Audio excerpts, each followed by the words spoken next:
Warning, the following video contains strong language which may be offensive to some viewers and/or inappropriate for children. The content within this video is intended for mature audiences only.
Welcome to Meet the Author, where you can join in on insightful conversations with best-selling and award-winning indie published authors. Your hosts today are Rob and Joan, who themselves are indie published authors, book publicists, and paranormal investigators with Tampa Bay Spirits, based in Tampa Bay, Florida. Thanks for dropping by. And now, on with the show. Hi, everybody. Welcome to the show. So happy to be here. So excited to introduce you to two more fabulous authors. I can't wait until you meet them. They both have very interesting books and a lot to share with us. Also, I'd like to remind you, just as you saw in the video, that we're now on TV, streaming live on WLFE-DB.com. We have 3 different channels: the Variety Unlimited, which you find us on, and also LGBTQ Friends and Paranormal View. And we have a lot of great shows that are on all of those channels. Also, while you're watching the show, please remember to like, share, follow, and comment. We love your comments. This is really your show. And speaking of shows, as you were, next week we won't have a show, won't have a live show. We'll be camping instead. April 21st, though, the following Wednesday, we're going to have 2 really interesting guests, multi-genre, but mostly mystery author Cheryl Payton, the Alex Trotter mystery series that she writes, and then also author Jim Hartzell, who's the children's and young adult author, has multilingual books, which is really cool. Then April 28th, the last Wednesday of the month, we're going to have our first ever UK Authors Night. And we're going to have the United Kingdom authors Paul Coode, who's a fantasy author, and British crime author Bobby Barker. And those should be really good. Now, just a note, when you go to the pinned post for our show, when you first see that, go ahead and hit the reminder button. And then Facebook is very generous with sending out the reminders for the show. Without further ado, we would like to bring out our first guest tonight, and it's author D.H. CERMENO. And you. And we're going to bring him in right now. Come on in. Hello. Hi. How are you doing? I'm great. Thank you all so much, and thank you for having me on today. Thank you for being on. He kept saying menu because, like, he kept saying, now, how do I say that, his last name? And I kept saying CERMENO with an O. Yes. Then he said I did it again. Sorry. It's all good. Well, at least you know who you are. Yes, well, thank you. We want them to know who you are, Absolutely. too. Absolutely. All right. So how about if you tell us a little bit about how you got into writing? Absolutely. So I had always, even as a child, loved to write. Whenever I would, in my English classes, anytime that we would have a creating writing project, it was always one of my favorites. And a lot of times I would think to myself, I never really considered myself a writer. I consider myself a storyteller because I always loved to tell stories. That was always my favorite. And my parents even told me the same thing. And I always used to love to listen to my grandfather because he loved telling stories, as did my great uncles and such. So I wanted to follow in their footsteps. But when I graduated from college, I didn't know what I wanted to do with my life. So I took a trip to Japan and I taught English there for a year. And the whole time that I was there, I thought this really would make a great story. So I kept diaries. And when I moved back to the United States, I said, I think I'm going to write a novel. And this was right after I had gotten back from finished with graduate school. And as part of the graduate program, they gave us all a laptop. So at the end of my year doing my graduate work, I thought, well, what am I going to do with the laptop? I mean, my parents and we never really had computers in the house growing up. So I referred back to what in the Kaufman and Hart play, You Can't Take It With You, where Penny Sycamore decides that she's going to write plays because 8 years before a typewriter had been delivered to the house by mistake. So I followed in her shoes. And so I took my diary and that's where I created my first novel, Rising Sunset. Nice. And so that was the whole thing. And it was a labor of love because it was a story that was very personal to me. And it was something that I really wanted to get down on paper. But soon thereafter, I was thinking about my next project of what I was going to do because I enjoyed the process so much. And I had something very sad that took place, and it was my great uncle had passed away. And he and I were very, very close after my grandfather had passed away when I was young. So I wanted to tell a story about their impact on my life, but I didn't want to do it as a novel. And I thought to myself, how am I going to do this? So I explored a different way of actually telling a story.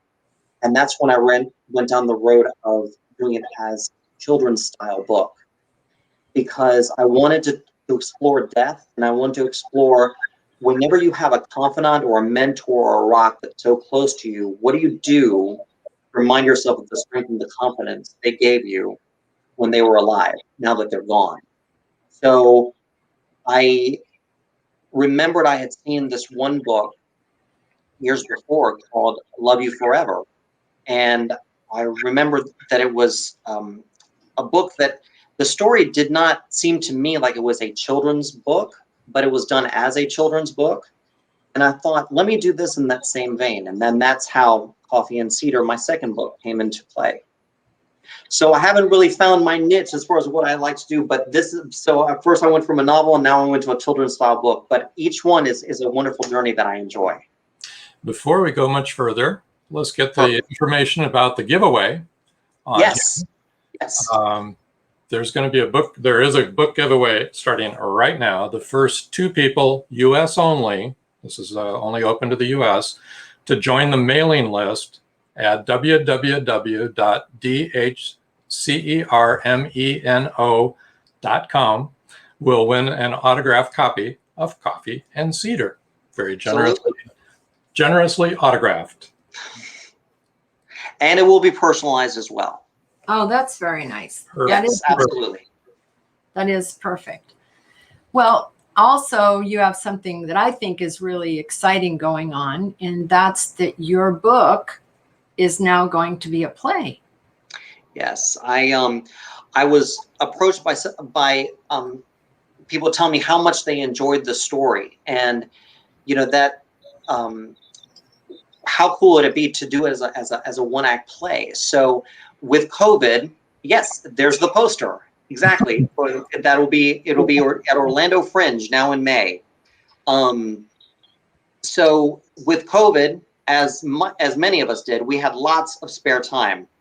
So on the evenings that I was at home, I started looking at how would I actually transform this into a play, because I've never considered myself a playwright. I'd never written a play before.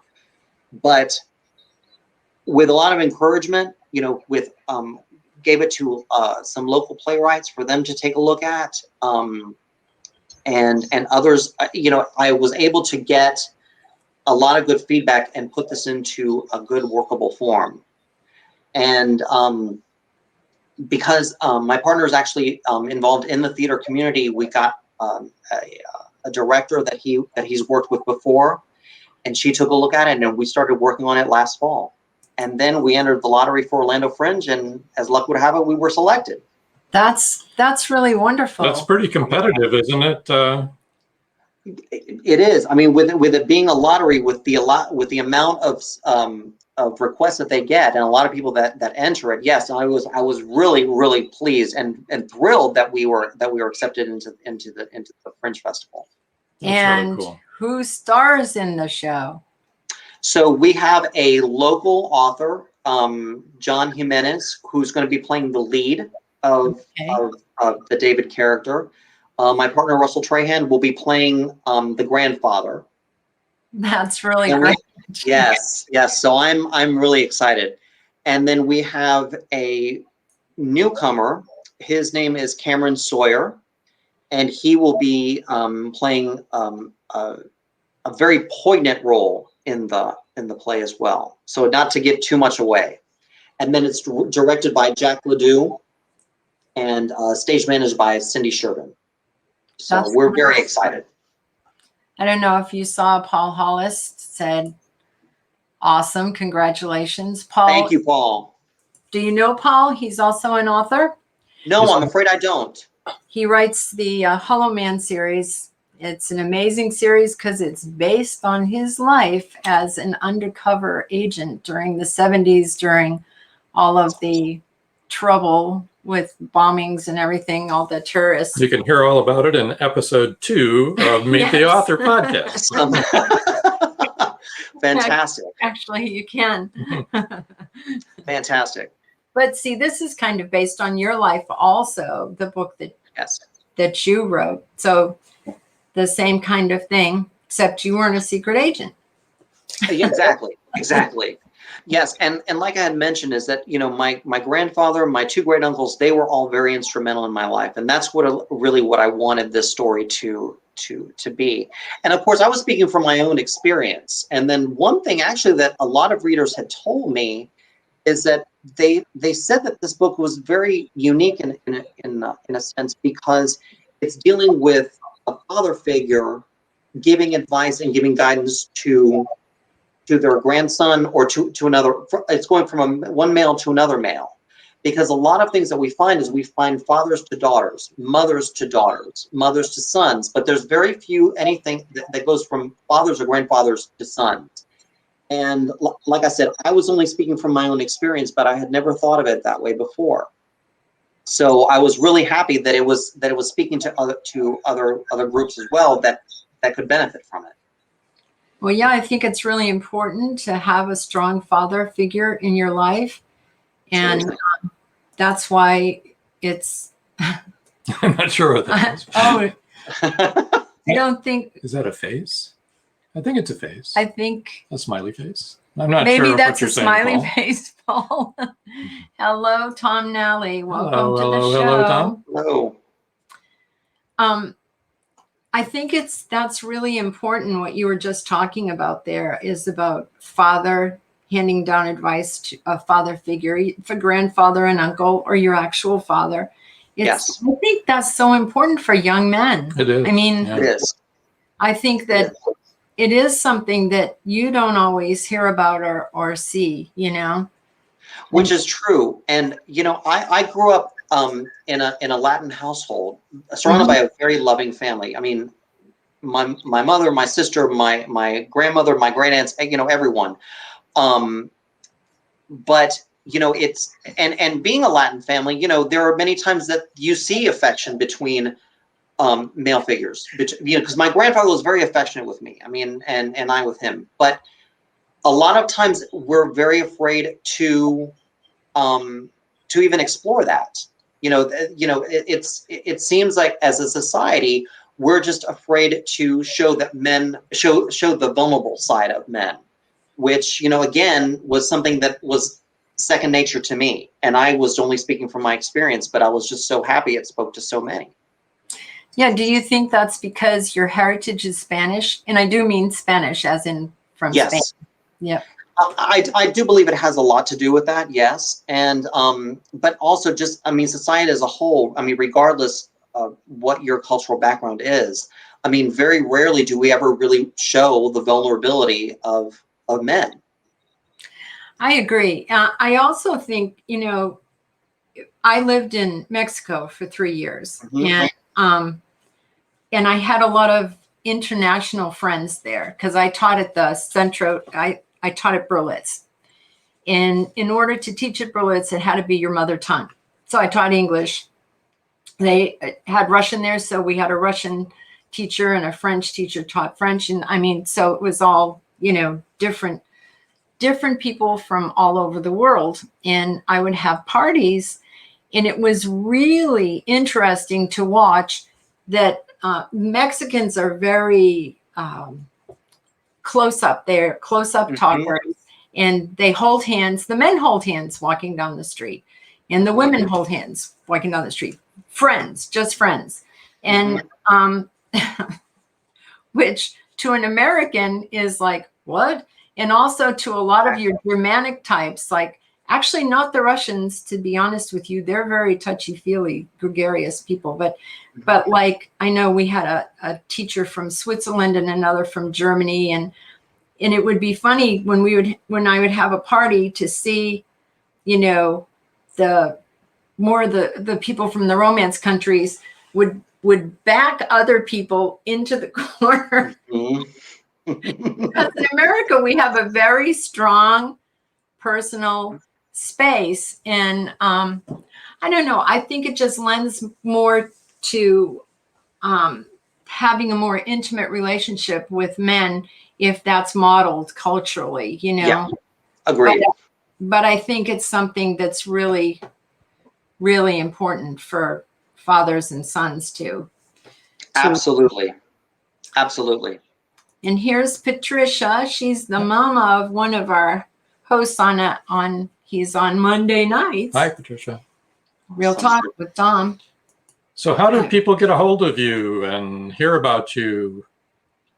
So if you go to my website, www.dhcermeno.com, there it is. I am also on Facebook. I have individual pages for Facebook for my author page, as well as I have another one for my book, Coffee and Cedar. Okay. And then I'm also on Twitter at D.H. CERMENO as well. So yeah. You have an email? I'm sorry? In your email address? And there's my email address as well, yes. The email is dhcermeno @embarkmail, that's embarkmail.com. Okay. Yes. That sounds great. And I know that he would love to hear from you. I feel absolutely calling you DH. But I know. I will. I'll call you DH.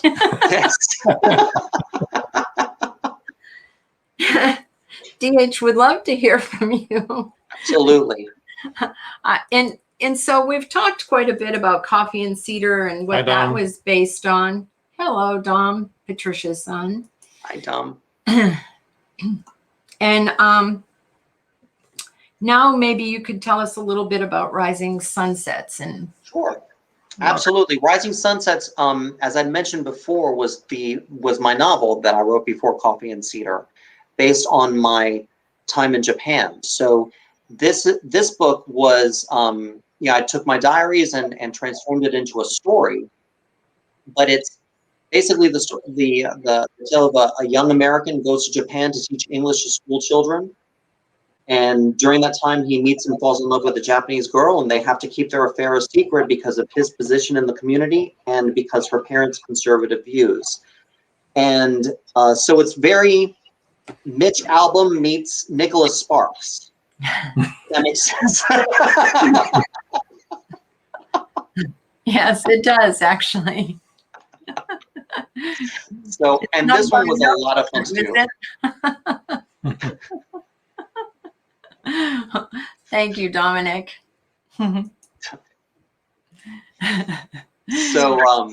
So yeah, but that one was a lot of fun to write. And Now that one was an award winner, right? You won an It award for is. that one? That is an award. yes, it is. Actually, that one I had won a silver medal in fiction from the Florida Association of Publishers and Authors.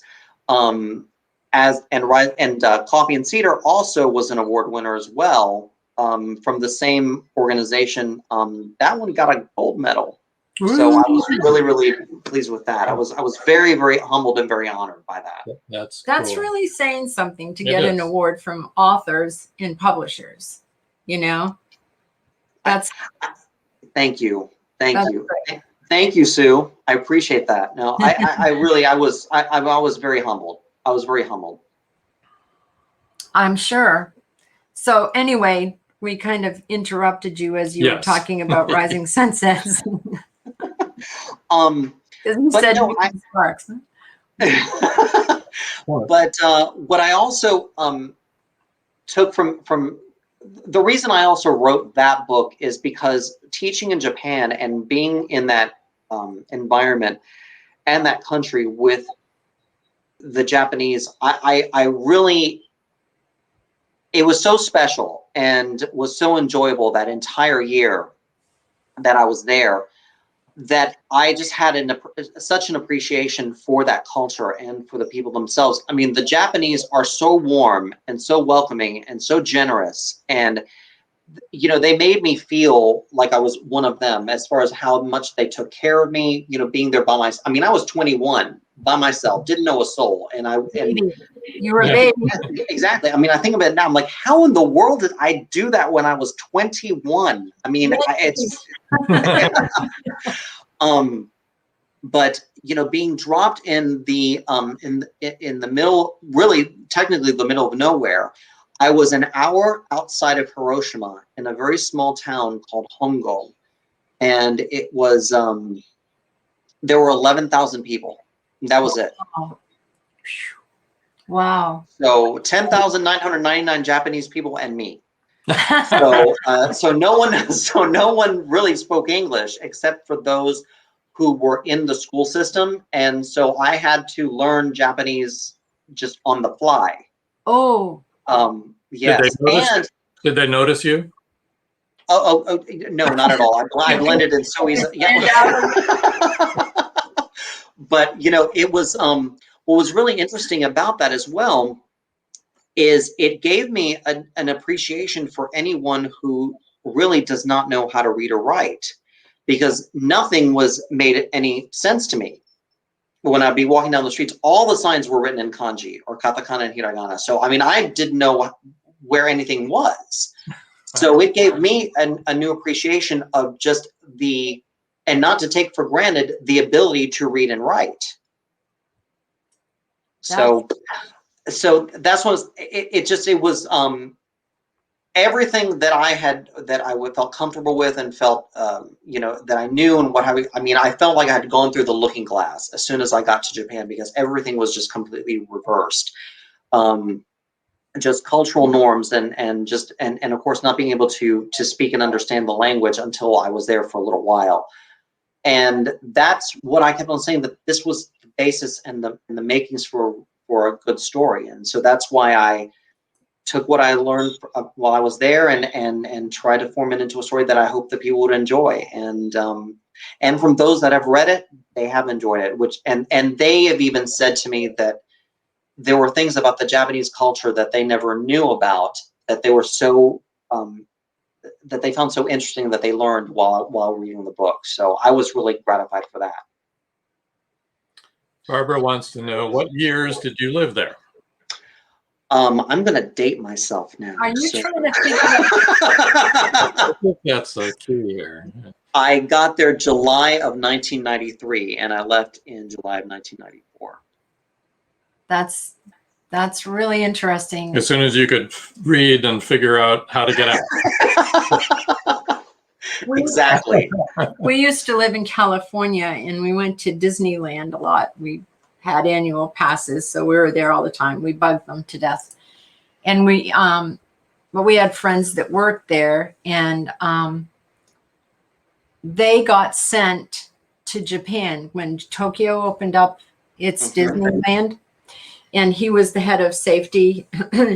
And when they came back, they said that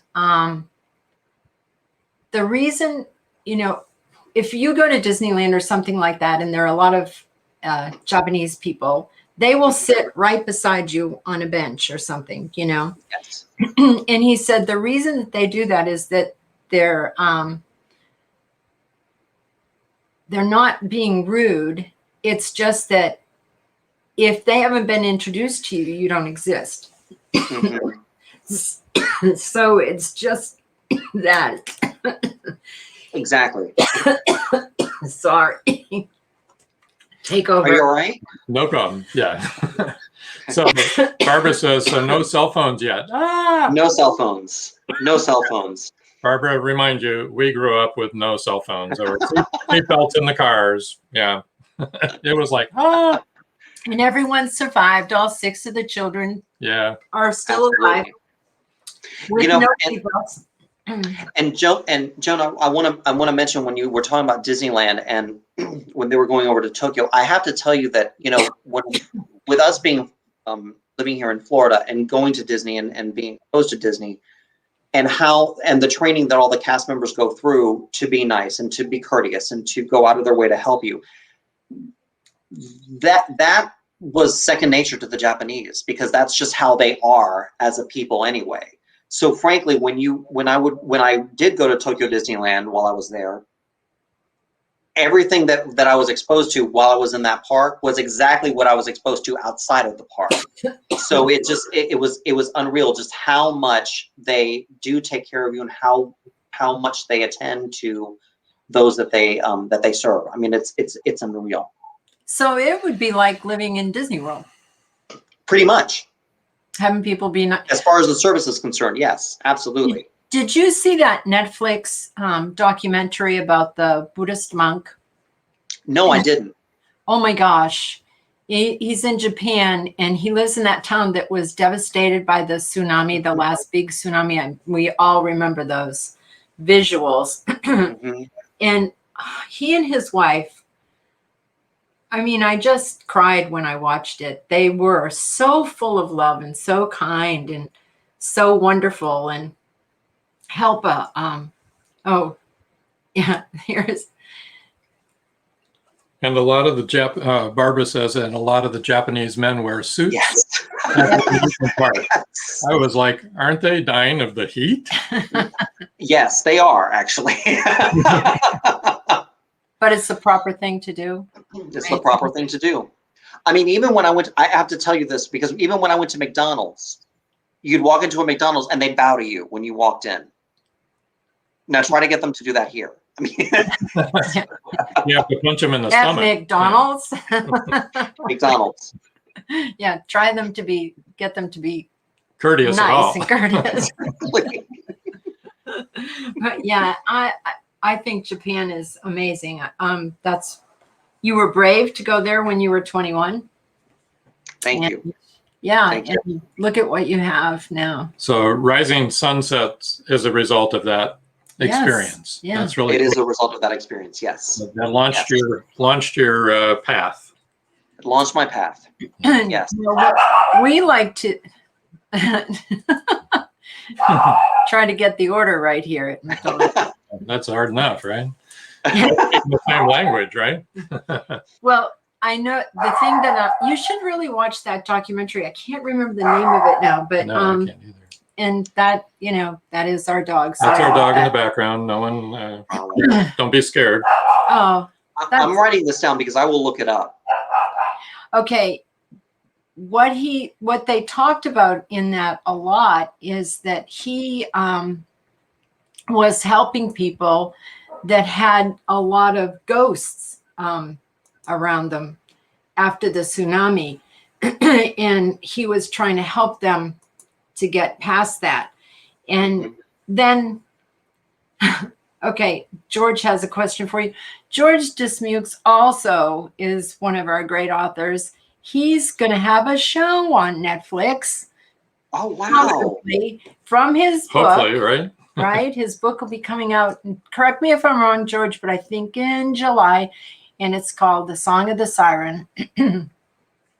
and it sounds amazing. But he says he tuned in late. What part of Japan? Well, first of all, George, congratulations. That's wonderful. I know. That is fantastic. Congratulations. I lived in a small town 1 hour outside of Hiroshima, and the name of it is Hongo. And actually, Hongo really is not its own little town anymore. I looked it up. There was a larger city right next door called Mihara, and Hongo is now like a suburb of Mihara. So, but yes, that's where I was. They're hoping that Netflix will pick up his series that they're doing. That's fantastic. That is fantastic. Iron Song is the name. Said it wrong, George. I'm sorry. About that. You're welcome. And also, George, what you didn't hear is that D.H. is putting on a play of one of his books, got selected to be in a play in Orlando. You want to put up that banner again? Well, I'd like to. Not the banner, I meant the picture. Here we go. There we go. We'll have to take down the other banner. There you go. And this is his book that he's written and is being produced as a play, Coffee and Cedar. And everybody in the Orlando area, even all the way out here to Tampa, should go and see it because we're not that far. Yes, please try. Absolutely. I would love for y'all to come. What day is that going to be? What day? It starts on May 9th. Well, the festival itself is May 18th through the 31st, but the dates of my play, which are on the flyer, it starts May 19th and the last performance is May 29th. But if you go to my website, there is an event page specifically for the Orlando Fringe Festival play. You're green George is with green envy. with envy. Congratulations. Thank you very much, Patricia. Thank you. It is. It's really exciting, and we're so happy. For anybody you. in the It's a big Orlando deal. area, we're going to need to cut away for a commercial, I'm afraid. So you stay right where you're at there, DH. And we'll be bringing on our second. Oh, one more thing. We were looking for places that you are, where people can find your books and so on. IndieBookSource.com. IndieBookSource.com. Don't forget that. And you can find Paul Hollis and George Dismukes there also. They are also wonderful. They are also on there. Yeah. So we're going to cut away for our commercial. And when we come back, we'll be bringing in author David Perlmutter. Yep. So Fantastic. sit tight, folks. Nobody go away.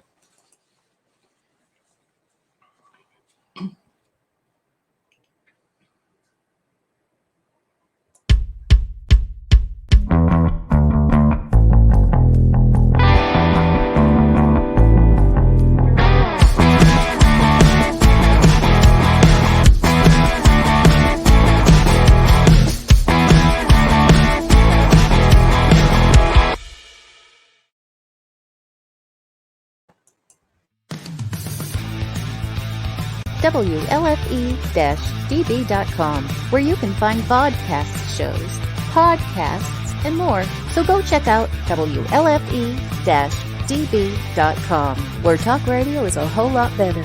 Our shows are your shows, and that there makes for a great talk radio. WLFE-DB Radio is on Spotify with all its great shows like Across the Pond, Inside the Drag Closet, Step into the Paranormal, Just Cindy, Where's My Sage, Unfiltered Talks with Bryce, Metal Mayhem ROC, Paratalk Radio, Real Talk with Dom, and more. So download the Spotify app today to stay connected to all your WLFE-DB radio shows.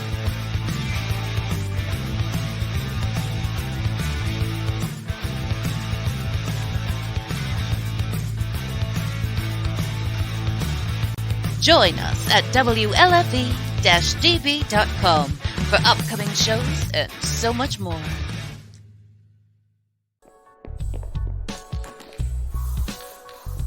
Like and follow us on Facebook at WLFE-DB Radio.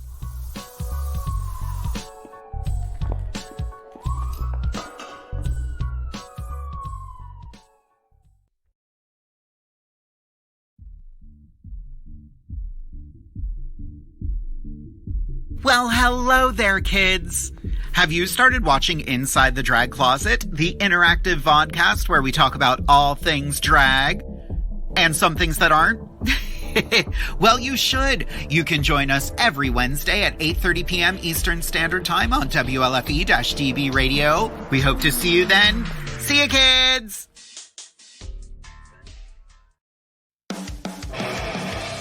Hey guys and dolls, this is Casey DeVille, the better half of DeVille Inc., Baltimore, Maryland. If you're ever in Baltimore, stop in and see me and Tony. Invisible Bree, 5920 Eastern Avenue, Baltimore, Maryland, 21224. Give us a call if you're in the area at 410-400-9641, or look us up on the web at DeVilleInc.com. DeVille Inc., where we specialize in you.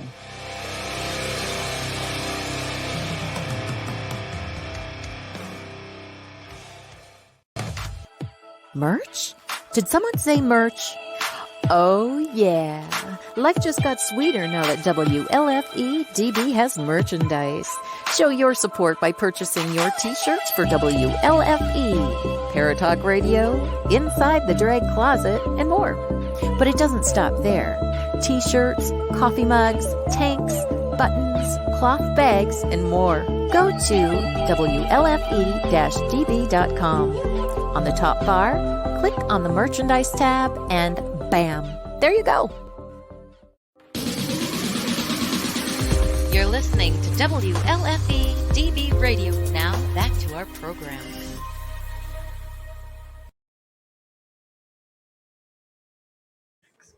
There you go. Hi.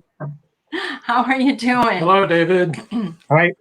2 quick questions for DH before we start with you. Well, 2 comments. George says, congratulations, stage plays are as complex to produce as a TV series, so congratulations. And Barbara had a question, are they allowing a full theater since COVID? As of right now, what we've been told is that they're probably going to fill only a third of the theater. So, but that may change within the next month or so, depending on CDC guidelines. So at the very least, you know, they'll only be seating a third of the theater itself. Okay, cool. Good to know. Yeah. Good to know. Well, welcome, David. We're so happy that you can be on the show. Hello. We're excited to hear all about you. You want to tell us how you started writing and what prompted you to do that? Well, mostly what prompted me was that I was always doing it. Like, you have pictures of me doing it as a child right from the start. It's usually how these things end up. That's true. That is how it usually starts. It wasn't really until I became an adult that I discovered basically that people did this for a living. Yeah.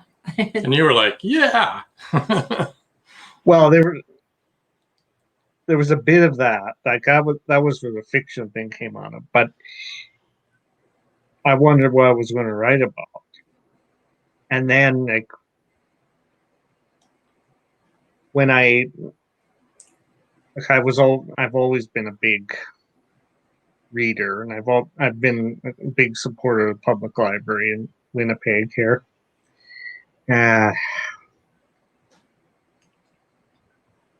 Happened that I'm at the old Centennial Library. I gravitated towards the section on history and culture, and I really got interested in animation because I'd grown up watching it, and I'd gotten very interested in knowing the differences between the characters and the approaches in the studios. It goes all the way back because we have pictures of me Halloween costume with Mickey Mouse and Popeye. So Yeah. I'm going to put up your cover for your encyclopedia. It's going to block you out for a minute, but so we'll see what the book cover looks like. It's the Encyclopedia of American Animated Television Shows. Yes. And you're in Canada, right? Winnipeg. Yes. Yeah, that's kind of the irony of it, where it all goes. But I kind of take heart from the fact that when I was going to university, I discovered there were a couple of Canadian authors who really influenced the world in terms of scholarship. in that sense. Marshall McLuhan, on one hand, is the better known one. He was famous for exploring the media and like its effects on people and how we process it. And I took heart from reading about how he said that he called the animated cartoons the optimal mode of television because because they subscribe to all of the ethics of the way people interact and communicate with media. The other guy who was influenced was Northrop Frye. He was more of an English literature scholar, but he wrote a very influential book called Anatomy of Criticism, which deals a lot with the origins of media genres and how they. And I was struck about because I've always been kind of a viewer of television animation. I was kind of surprised somewhat that there wasn't a whole lot that had been written on a scholarly level. And there had been some books on media effects on children, and then a couple odd books on Walt Disney. But the books on the media effects on children were very biased. Like literally, I almost think that some of them was like talk radio in a book almost. And I really didn't think they were being fair. I wondered how I was going to do it. And then when I got into university, especially when I got into working as an undergrad at University of Winnipeg and as a graduate student at University of Manitoba, I was fortunate to have professors who believed that there was some merit in what I was doing, and that there was a future analysis of television animation independent of theatrical animation, which come before it and is still ongoing. It's just the matter of exhibition is really where it tapers off. So I ended up writing my MA thesis on aspects of television animation, and that was expanded into my first book, American Toons and History of Television Animation. The encyclopedia is kind of a supplement to it. It's supposed to be like it builds on the. Yeah. Here's the history of television animation America tunes in. And then again, here's the encyclopedia. Now tell us about your book giveaway. This is the one, right? Yeah, that's it. Okay. And I was fortunate also as well in terms of I wasn't entirely sure about how I was going to approach it, but I read some other books, people have influenced me in terms of how they had written about television, how they were approaching it. Well, it looks really interesting. Encyclopedia has its origins in an earlier version in an earlier book called Television Cartoon Shows by Hal Erickson. A lot of what I was doing was kind of expanding on it. I was trying to focus more specifically on the animation that was produced in North America, because he was dealing with all the Japan and so forth. And there's nothing wrong with anime, but it's not something that I really know. It's not something I really can interpret very well, especially. You said before, there's a lot of books on that, right? Already? Yes. He wanted and the dub, and I don't think that all the time the dubbing favors it, because Japanese is such a very different language from English. That's true. The interesting thing about all these programs is that they're all of a particular genre, but they all they all exist in these little universes, the ground rules and very like aspects of culture and whatnot. And you can't, and it's not really something you can understand unless you've seen the program, and especially if you've seen all or most of the episodes. And it's hard. It's hard for sometimes for people to understand that. Netflix has changed it. Netflix has changed the game a lot because now I can watch the entire series in one go. Yep. Yeah. Right. Yep. And then you know everything all at once. Whereas when I was growing up, you got it once a week and that was it. Right. Right. That's true. Yep. So you had, or if you were lucky with some of them, they were syndicated or they aired on cable 5 days, and that made it a little. But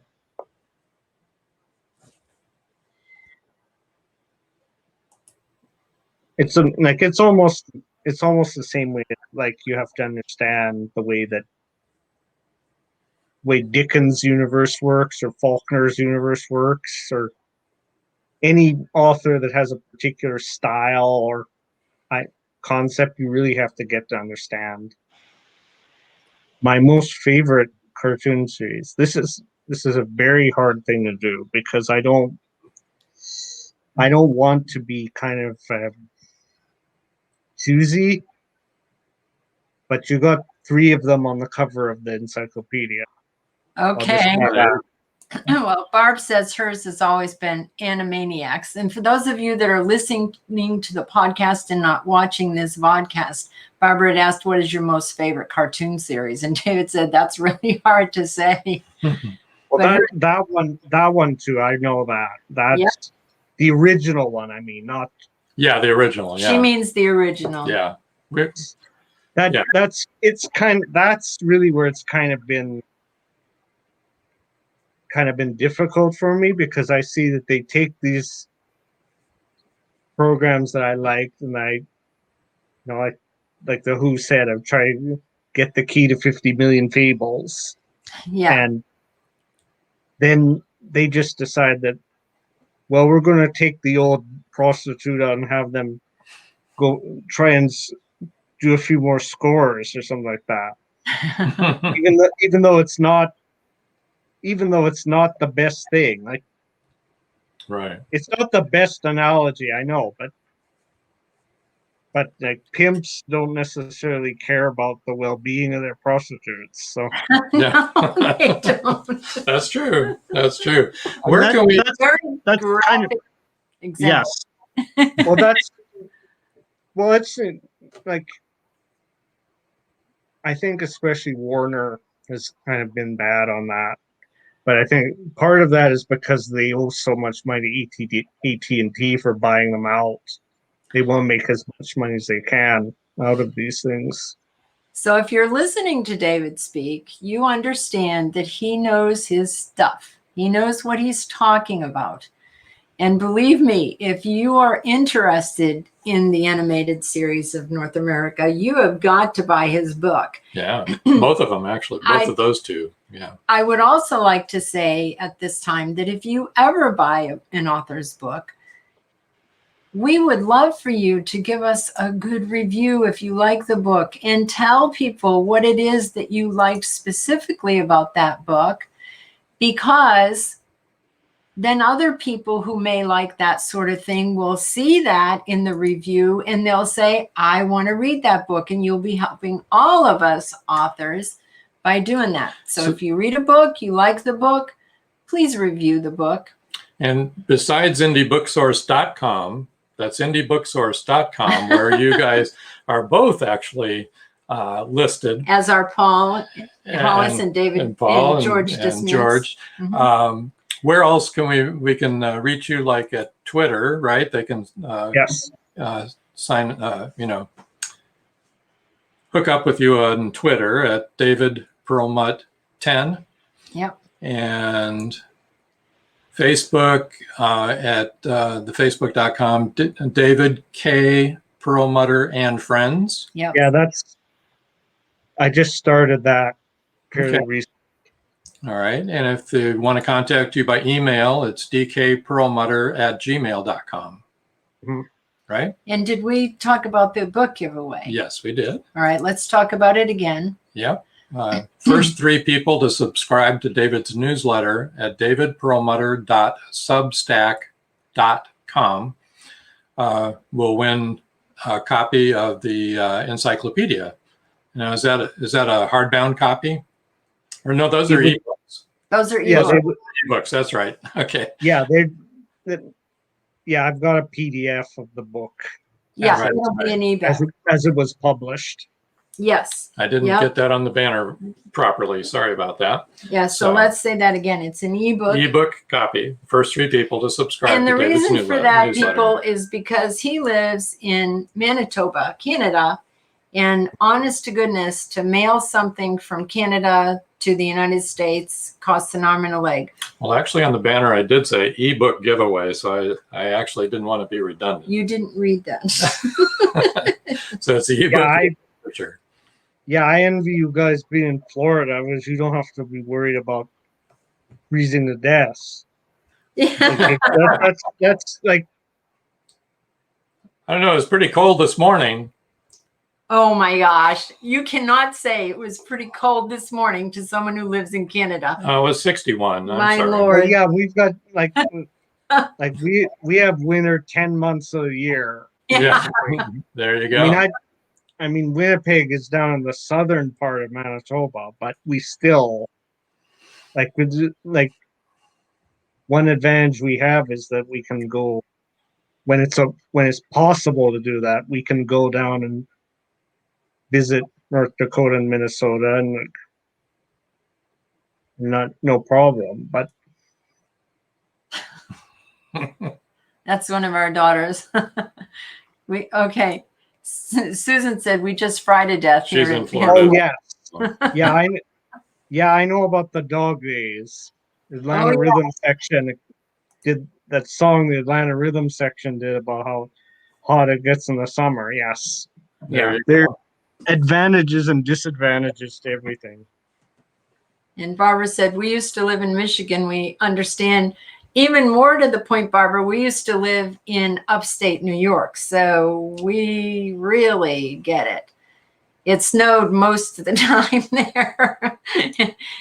It started snowing in September or October, and it would snow all the way probably very sometimes much like until Winnipeg. April. Yeah. Yeah. A lot of snow. I think that's all your snow.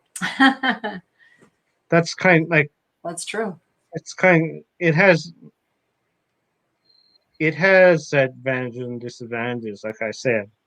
Like Northrop Frye, I mentioned earlier, he had this theory about how Canadian literature developed.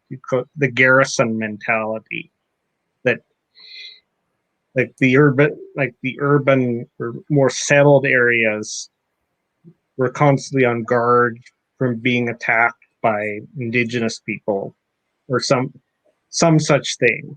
And he felt that was because we were people who were always having, as the anthem says, we were having to stand on guard in case something happened. So there's a level of alertness. I've tried to capture a bit of that in my fiction because I had so many my superhero characters based in Canada and in Manitoba, as a couple of them. Before we let you go off of here, let's show a couple of your other books. Your other books. Yeah, I was just going to read them off. Yep. Yeah, we got Honey and Salt. Yep, that's the specifically Winnipeg, Manitoba connection. Yeah. Because I would say about a good portion of that is set in downtown Winnipeg and in the Millennium Library, which is our central downtown hub library, figures prominently in that. And it's not a recipe book. No, it is not. Honey and Salt, yes. So it's a borrowed thing so much. Like borrowed the title from Carl Sandburg but I made sure to have it like always, you have to have the title explained somehow. Right. And it's Let's Be Yep. Buddies. That's a Yes. Jefferson Ball adventure. yes, she's my central character in terms of a lot of my fiction, and it ties back into my influence on television animation because I'm a big Rocky and Bullwinkle fan, obviously, you know that. And I also am an admirer of the early Hanna-Barbera cartoons. And Me like the one thing those said, like it was the old comedy stuff. It's always about physical opposites. That's right. Yeah. Laurel and Hardy and Yes. Abbott and Costello and so forth. And Yeah. the animation, it's the same sort of thing. You had the big stupid person and the small short one. It's kind of like And fish. that- and that was how it ended up being like that. Jefferson Ball is the Paul Dent's one, and her friend Hamilton Pomeranian is the short, intelligent. Now you might get some fan mail from some flounder. Yes. And here's another one that you have. It's Nothing About Us Without Us. Yeah. That's the Adventures of the Cartoon Republican Army. Yes. That's pretty cool. Yeah, that I was one, like it was an outgrowth of the novel I did, Orthicon. It was all the idea about they were animated cartoon characters not knowing that they were basically that they had the ability to gain civil rights, or that it was necessary for them to get civil rights. And so a lot of that is kind of based on that. Not exclusively based on the civil rights movement of Martin Luther King Jr. and company, but also, as the title suggests, by the Irish Republican Army and by the American Indian movement and the Black Panthers. I was trying to make sure that, as with Orthicon, that it was presented fairly. It was kind of as an oral history thing. So I set myself up basically as like Studs Terkel or somebody like that coming in with a tape recorder and asking them to spill. Yeah. Yeah, there you go. Cool. I love Studs Terkel. But a lot of and I tried to make sure that I try to make the characters recognizable, but also, but in a way so that the copyrights wouldn't be violated.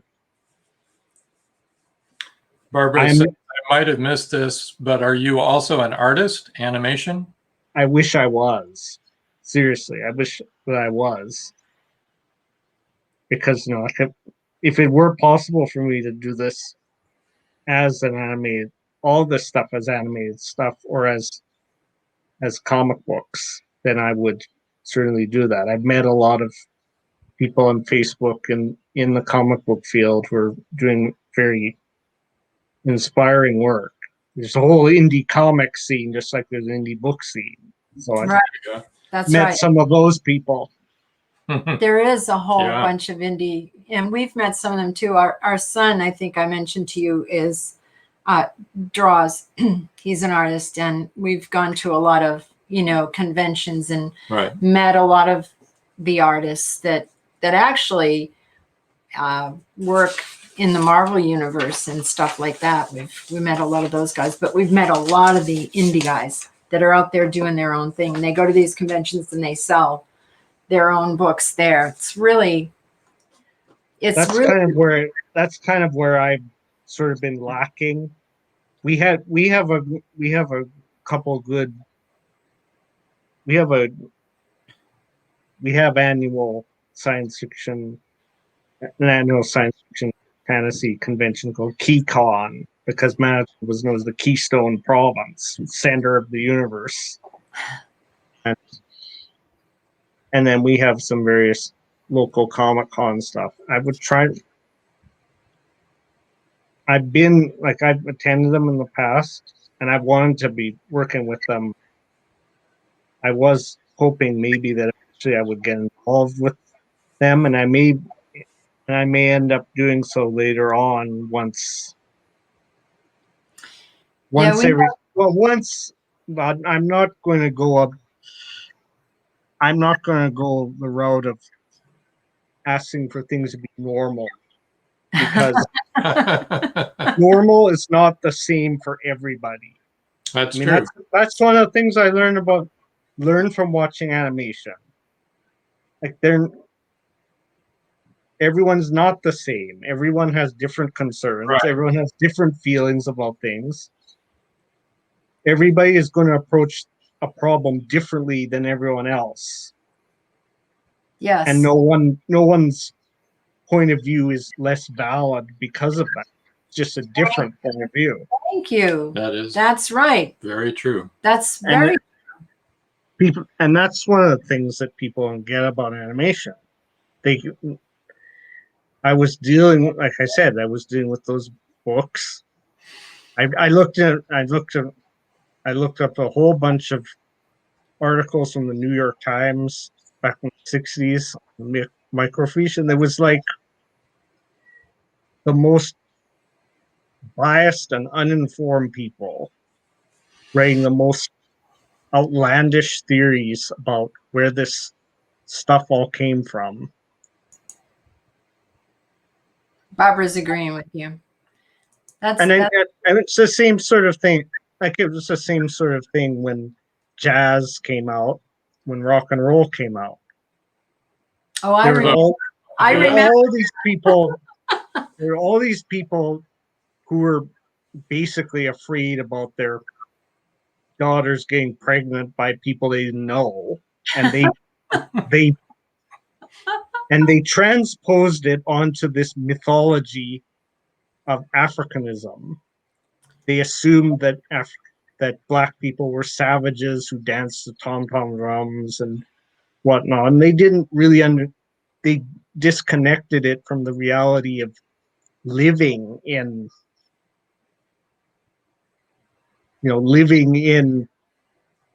America as a black person. Whereas if you spend a lot of time listening to people like Duke Ellington, Count Basie, or Fletcher Henderson, he doesn't get enough respect, and I like him a lot. Wow. They were actually very sophisticated and thoughtful men who took great pains to conceive a particular sound that identified them as being apart from other people. And again, it's the same thing with the animators that I admire. I can tell a Craig McCracken show apart from a Hanna-Barbera show pretty easily, because there's a particular style and approach. And that's what I found when I got into reading speculative fiction, hoping to start a career doing that. It's all about developing a style, developing an idea, getting the skills to develop the idea,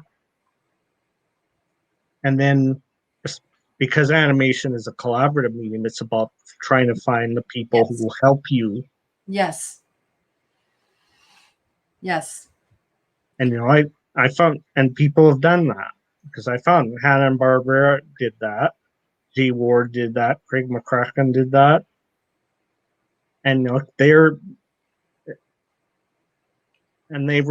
and people know their stuff. People recognize them.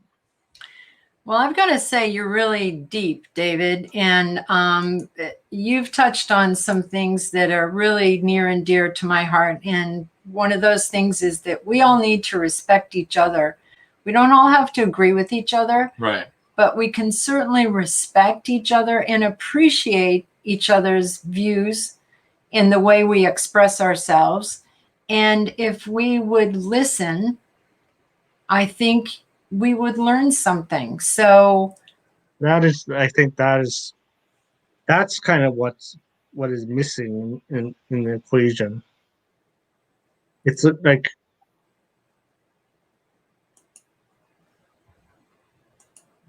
we isolate ourselves.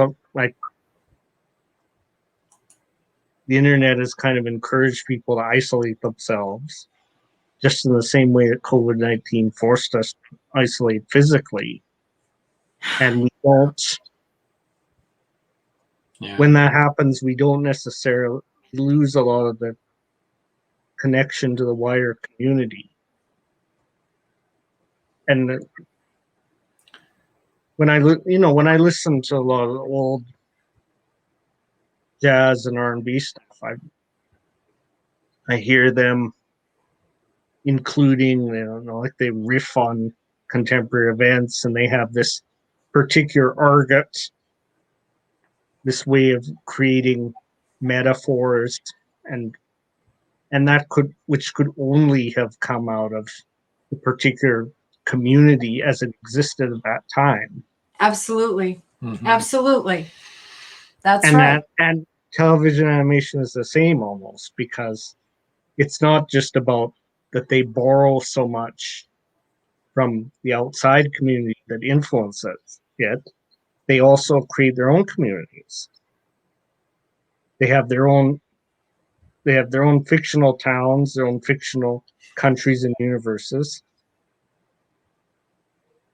and their own particular esprit de corps that is not at all the same as anything that's in the real world. Yeah. And it's always interesting to see about that it's far out, but at the same time it's recognizable. Well, I'd like to put up again both DH's and David's giveaways so people won't forget about them. Oh, okay. Now that I'm gonna make him work for this. Okay. For David, And we need the it's address. an ebook, and I'll Mhm. get that up here in just a second. And those are some of his favorite cartoons. I forget who asked, but maybe it was Barb. That would be the ebook giveaway. The first 3 people to subscribe to David's newsletter at davidperlmutter.substack.com will get an ebook copy of that wonderful encyclopedia. That's got to be really interesting. I was tempted to try to do it myself, but He really knows his stuff. I'm telling you. That's amazing. I've It is learned really a lot amazing. just listening to you. Well, it's like, I mean, it's at the end of Ray Bradbury's novel Fahrenheit 451. Yeah. There's a scene that explains that there are these people who have committed to memory volume. They've saved the books from being burned. They try to Right. commit the Right. memory. And Right? I've kind of seen myself in that role when it comes to my research about animation, because I think because television animation in particular, because television has until fairly recently has been seen as kind of a form of ephemera. There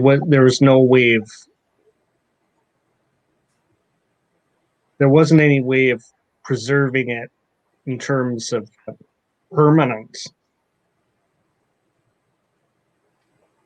Right. representation until well into its history, and by then a great amount had been lost because it was all live stuff like this. Yeah. Right. Yeah. Right. Yep. And No tapes. and even with streaming coming in, as I said, there's this temptation to watch the entire series and then forget about it and Yep. Not get back. not think seriously about what the intent of the producer was. Right. Well, we're running a little short on time now. Yeah. It's okay. It's okay, but let's get over, and we're gonna DH. Why don't you unmute, and we're gonna get your here's the book that you're giving away, right? Yes. And do you want to mention that giveaway? So yes, the first 2 people who sign up for my newsletter on my site, www.dhcermeno.com, I'll be sending you and US only, I'll be sending you a personalized and autographed copy of Coffee and Cedar. Now, is that a hardbound? It'll be a paperback. Paperback. Okay, paperback. Yes. And actually, I'll also include a copy of Rising Sunsets as well. Ooh, Wonderful. All right, a little bonus. Wonderful about his time in Japan. So that, Yes. yeah. That is exciting. And I just wanted to say also to David, our family, you would love our family because we have these big discussions. We have 6 children, 14 grandchildren, and before COVID, I get so tired of saying that.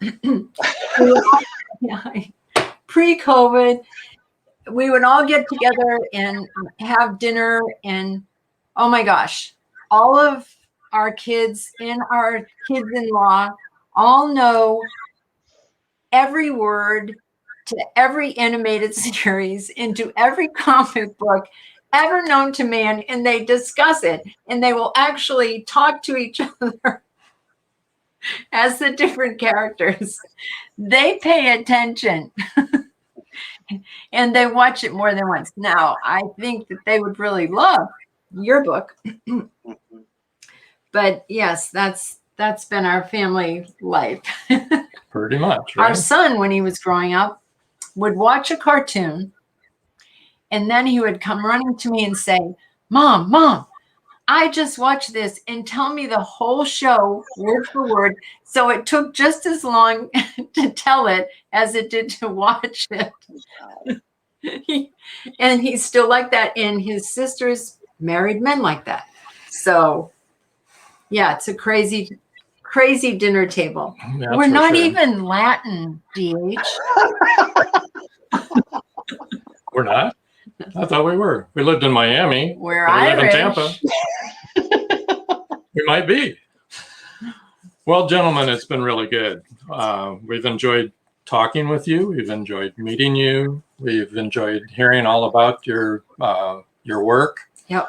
And we're going to have you on again sometime, I'm sure. And we did If go you want over, to come but on. that's okay. It's Yeah, we no went over. problem. No problem. It's cool. We've got the extra time. Yeah. So And I'm anything just gonna else say- you guys want to add? David, I just want to say your discussion was absolutely fascinating, and for what it's worth, I also love Rocky and Bullwinkle. Yeah.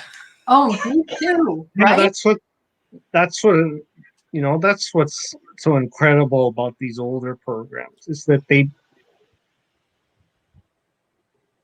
were built to last. Absolutely. I think they understood that maybe they didn't know at the time that they were making something that was going to keep going on, but They did. Yeah, they did. So whereas with Also like Wile E. Coyote and the Roadrunner. yes. yeah, I mean, I love them. And when we traveled through New Mexico and Arizona, I would constantly say to the kids, oh my God, look, it's a Roadrunner. Plus, I also pointed out every cactus. And they finally said to me, we've seen the last 1800 saguaro cactus, Mom. We don't need to see But we another never one." did have an anvil fall on Yeah. us. yeah, you see, with the better known cartoons, you can name drop like that and people get it. Yeah. But there's Yeah, it's true. but like one of my favorite songs is The Unworks or Do You Know the Way, Jose by Burt Bacharach and Hal David. Yeah. And she talks, one of the lines that really struck out in there is that, and all the stars that never were are parking cars and pumping gas. Mhm. And I wanted to kind of be, in my fiction at least, I wanted to be talking about the ones that are parking cars and pumping gas. Yeah. I just There had a you go. picture of Bullwinkle filling up the tank on the car. So, Yeah. Natasha. Or Natasha. Yeah. Oh, Natasha. All right, guys. It's been great. And if you want to stick around to when we're done here, we'll chat a little bit. But we're going to wind it up. Do you want to tell a little bit about the shows, other shows on the network here? Oh yeah, I got so carried away with this discussion, I forgot my job. Besides our show, I'd really like to tell you about Just Cindy, a Psychic, at 8 p.m. on Thursdays, and Everything But Nothing with T. Roy at 10. And on Friday, we have Card Pulls and Coffee with Lindsay at 7. And the Skeptical Help Bar with Kenny Biddle, who he really brings all the rest of us paranormal out there people down. He's very into skeptical. Reality. Yeah. Yes.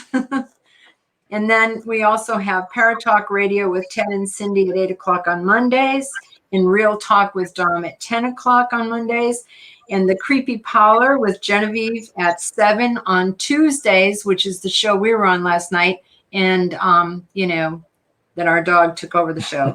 And Where's My Sage with Mike and Christy at 8. And we have a few more comments here that I think people want to get in there before they. Oh, okay. So Barbara says, great podcast. Susan says, My Little Pony still runs through my head. Oh, and Sue said, we actually have 10 conversations at the same time at that dinner table, which is absolutely the honest truth. And then she says, me too, to that conversation, I guess. I'm not sure what me too is. Awesome podcast. And Paul Hollis says, thanks, Joan and Rob. Thanks, DH and David. And thank you everybody for tuning listening. in and hanging in there tonight. Yep. And let's just get over to where we're going to go. We want to bid you all. See you till the next time. Yeah. Until next time, that's all, folks. Haha.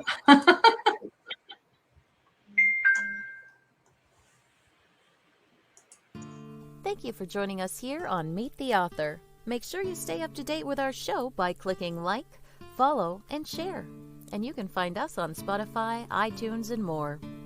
See you next time on WLFE-DB.com.